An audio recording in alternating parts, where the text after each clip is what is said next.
ప్రజలకు న్యాయం అందించే విషయంలో దేశవ్యాప్తంగా చూసుకుంటే ఆంధ్రప్రదేశ్ టాప్ 2లో ఉందట. ఇది తాజాగా వెలుగులోకి వచ్చింది. ఇండియా జస్టిస్ ఇచ్చిన రిపోర్టు ప్రకారం మెరుగైన పోలీస్ వ్యవస్థ, అలాగే జైళ్ల నిర్వహణ, న్యాయాన్ని అందించడంలో మన రాష్ట్రం దేశంలోనే 2వ స్థానంలో నిలిచింది. కర్ణాటక అగ్రస్థానాన్ని దక్కించుకుంది. తెలంగాణ, కేరళ, తమిళనాడు ఆ తర్వాతి స్థానాల్లో ఉన్నాయి. శాంతి భద్రతలు, మెరుగైన న్యాయ వ్యవస్థ, జైలు యాజమాన్యం విషయంలో దక్షిణాది రాష్ట్రాలు ముందంజలో ఉన్నాయి అనేది, పశ్చిమ బెంగాల్, ఉత్తరప్రదేశ్, ఉత్తరాఖండ్, జార్ఖండ్, రాజస్థాన్ చివరి స్థానంలో ఉన్నాయనేది ఇండియా జస్టిస్ రిపోర్ట్ వెల్లడించింది. గత సర్వేలో 11వ స్థానాన్ని పొందిన తెలంగాణ ఈ ఏడాది 3వ స్థానం దక్కించుకుంది.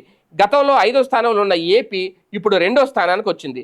కర్ణాటక 1-10 స్కోర్లో 6.78 దక్కగా ఏపీ 6.32, తెలంగాణ 6.15 స్కోర్ దక్కించుకున్నాయి. అంటే ఒక రకంగా ఇది ఆంధ్రప్రదేశ్లో న్యాయం త్వరగా జరుగుతుంది, కేసులు త్వరగా పరిష్కారం అవుతున్నాయి, పోలీస్ వ్యవస్థ కూడా, పోలీస్ శాఖ కూడా చాలా సమర్థవంతంగా పనిచేస్తుంది, అలాగే జైలు శాఖ పనితీరు కూడా చాలా బాగుంది. ఇవన్నీ క్రోడీకరించి ఇండియా జస్టిస్ ఇచ్చిన రిపోర్ట్ ఆధారంగా ఆంధ్రప్రదేశ్ 2వ స్థానంలో ఉంది.